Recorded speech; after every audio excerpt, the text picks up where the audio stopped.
coup d'État déjoué dans plusieurs États africains, par exemple en République centrafricaine ou encore en Guinée équatoriale, pour ne citer que ces deux pays. À qui profite le crime, selon vous?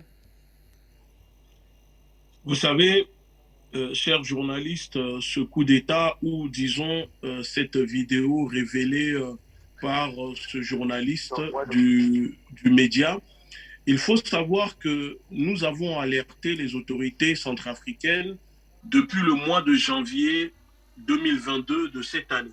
J'ai personnellement alerté les autorités centrafricaines en transmettant des informations concernant ce barbouze, ce monsieur Norbert Grazier, aux autorités centrafricaines via des personnes, des ministres du gouvernement centrafricain. Parce que ce monsieur et ce groupe que vous avez vu dans la vidéo euh, nous ont approchés en croyant nous manipuler pour diffuser à travers nous des informations contre le président Touadéra.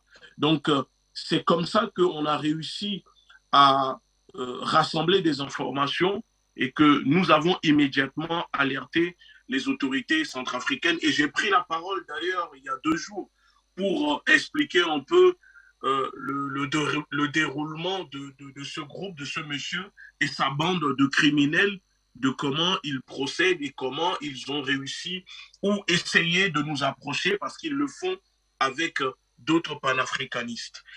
Et je vais aussi corriger quelques éléments à travers la vidéo du journaliste qui a été diffusée, parce que je peux comprendre que malgré le courage que ce média a eu pour diffuser cette vidéo, il ne pouvait pas s'empêcher de dédouaner le gouvernement français, l'État français, pour dire que Norbert Grazier ne travaille pas pour l'ambassade de France ni pour les services français. Alors, les informations que moi je détiens, parce que nous avons des informations qu'on a eu le temps de vérifier, je peux vous confirmer ici que Norbert Grazier travaille pour les services français, travaille à l'ambassade de France au Cameroun et qu'il est très bien connu de l'ambassadeur de France au Cameroun, des services de renseignement français, parce que ce monsieur est tout simplement ce qu'on appelle un agent de la DGSE, moi ce que je qualifie d'agent déstabilisateur dans les pays africains. Alors, j'espère maintenant que le journaliste aura le courage de vérifier, parce que si nous, nous avons les informations, j'imagine que lui aussi avait les informations, mais c'est normal qu'il ne souhaite pas viser directement la France. Le rôle de Gazier, vous savez, ce monsieur qui travaille pour les services français a pour objectif de déstabiliser l'Afrique centrale. Il fait partie d'un groupe, d'une cellule au sein des renseignements français de la DGSE qui sont spécialisés dans la déstabilisation et les coups d'État en Afrique centrale. Il prend de l'argent et on l'imagine bien que l'argent que Gazier donne aux terroristes armés pour déstabiliser des pays, pour faire des coups d'État en Centrafrique, notamment en Guinée équatoriale, bien évidemment, ne tombent pas du ciel.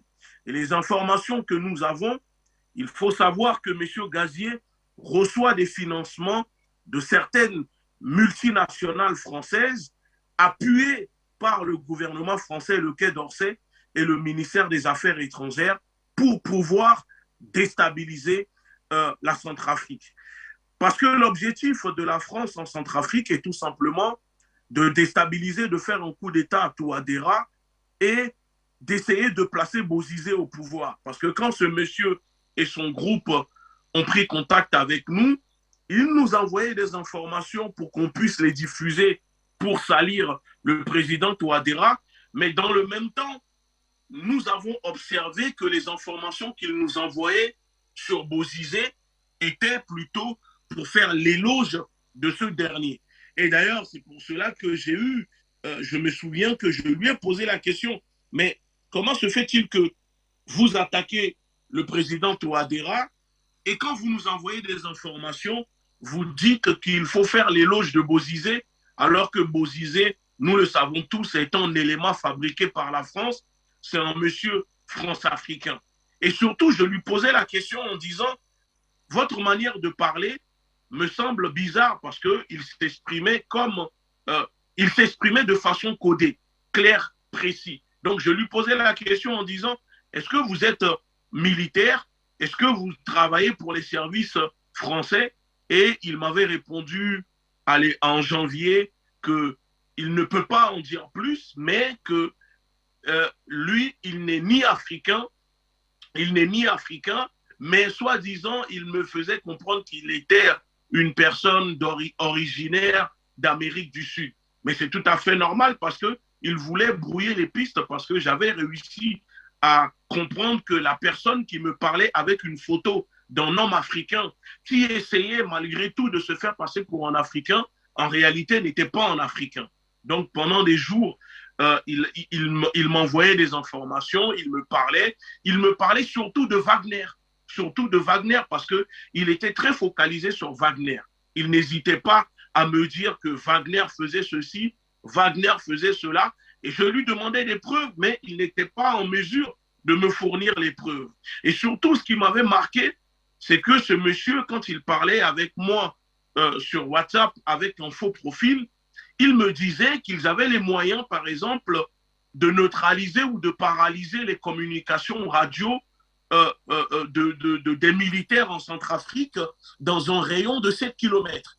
Donc, je lui dis, mais si vous êtes un civil, comment c'est possible que vous êtes en possession de tel matériel pour neutraliser ou paralyser les communications radio d'une armée des militaires? Et il me disait, bah, de toute façon, tu verras plus tard parce que nous travaillons avec des personnes au Tchad et vous allez voir que très bientôt, il y aura ceci, cela. Et d'ailleurs, je me souviens qu'il m'avait annoncé les événements qui se sont déroulés au Tchad, parce qu'il me parlait aussi du Tchad, de ce qui s'est passé au Tchad, avant la mort, l'assassinat du président Déby que on nous avait annoncé. Ce monsieur, quelques jours auparavant, m'avait déjà parlé de ça.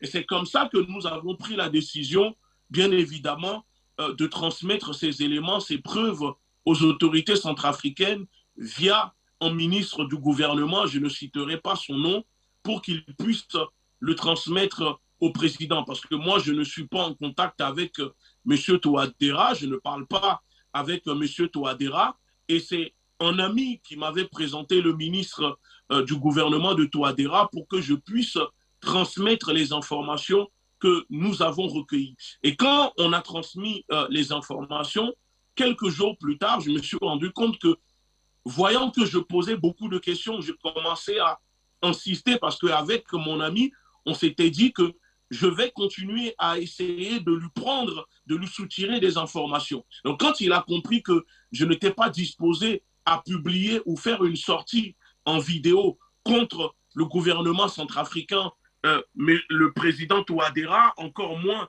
parler de soi-disant Wagner qui tuait des Centrafricains, il a décidé tout simplement de me bloquer. Je n'avais plus de ses nouvelles. Et quelques jours après, il y a un autre compte qui me contacte et qui m'envoie un message, qui commence à me parler et qui me laisse en vocal, qui me disait qu'il était tchadien. Non, il me disait qu'il était centrafricain et qu'il a des éléments, des vidéos, des photos de Wagner qui assassine les populations en Centrafrique. Mais à travers le vocal, on observe tout de suite que c'était un accent d'un Tchadien. Et je me suis rappelé que quand je parlais avec Gazier, qui se faisait passer pour un Africain, quand il est venu me parler, sur un de ces messages qu'il m'envoyait par vocal, j'avais déjà entendu la voix de ce monsieur qui est venu me laisser en vocal pour me dire qu'il possédait des éléments sur Wagner, comme quoi Wagner s'attaquait aux populations. Donc j'ai répondu tout de suite en disant à ce monsieur quelles preuves vous avez et pourquoi venez vous m'adresser cela. Je ne suis pas procureur, je ne suis pas juge. Alors adressez ces éléments directement aux autorités de votre pays en Centrafrique puisque vous êtes centrafricain. Et tout de suite après, il m'a bloqué parce qu'il a compris que je n'étais pas disposé ou que j'avais tout de suite compris que c'était des faux comptes qui venaient nous parler. L'objectif était de manipuler les leaders d'opinion comme nous en espérant qu'on puisse faire des sorties contre le gouvernement centrafricain et le président Touadéra. Donc, après avoir réuni ces éléments, il y a d'autres choses que je ne peux pas malheureusement communiquer ici. Nous avons transmis tout cela au gouvernement centrafricain et je peux vous dire que depuis janvier 2022, les autorités centrafricaines, normalement, sont au courant de ces agissements, de ce complot, de ce plan qui se prépare contre le président Touadéra. Et donc, je persiste en disant que venir ici, comme le fait le journaliste que je respecte dans son travail, dire que M. Gazier ne travaille pas pour la France n'a aucun lien avec les renseignements français ni l'ambassade de France, alors que nous, il a juste suffi de quelques coups de fil à travers nos informateurs qui travaillent pour la confrérie des frères panafricains et la LDNA en Afrique pour avoir la confirmation que oui, ce monsieur travaille pour les renseignements français et que l'objectif des renseignements français est de déstabiliser, de s'en prendre au président Touadéra et que surtout, ils sont en train d'accélérer le plan ces derniers temps parce que comme il le dit dans la vidéo, effectivement, soi-disant, les instructeurs russes en Centrafrique sont repartis en Russie à cause du conflit qu'il y a en Ukraine. Donc, pour eux, c'est le moment de s'en prendre à l'État centrafricain. Et j'ai aussi vérifié, parce que j'ai posé la question aux autorités, à quelques personnes, j'ai demandé pourquoi ce monsieur n'a pas été interpellé, par exemple, par les autorités centrafricaines. Et c'est comme ça que notre source m'a fait comprendre que les autorités centrafricaines ne peuvent pas l'interpeller parce que ce monsieur travaille pour les renseignements français, la DGSE. Et je peux même vous communiquer le numéro de matricule de M. Gazier au sein de la DGSE. Ce travail avec le numéro matricule 00233 au sein du groupement détaché pour la déstabilisation et les coups d'État en Afrique centrale. Voilà les informations que moi j'ai réussi à avoir de mon côté concernant ce monsieur. Donc, puisqu'il est un élément de la France, du gouvernement français, vous imaginez bien que la Centrafrique ne peut pas obtenir son arrestation au Cameroun et que sûrement, moi, selon les quelques éléments que j'ai, mais je ne peux pas confirmer à ce niveau, les autorités camerounaises aussi sont au courant des activités de ce monsieur et apparemment qu'il serait surveillé aussi par les autorités camerounaises en ce moment. Maintenant, est-ce que les autorités camerounaises vont l'expulser du Cameroun ou demander son arrestation? Je ne sais pas, je ne peux pas vous dire plus à ce niveau.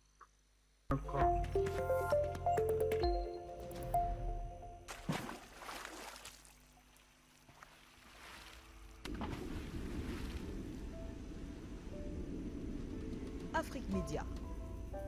Le monde, c'est nous.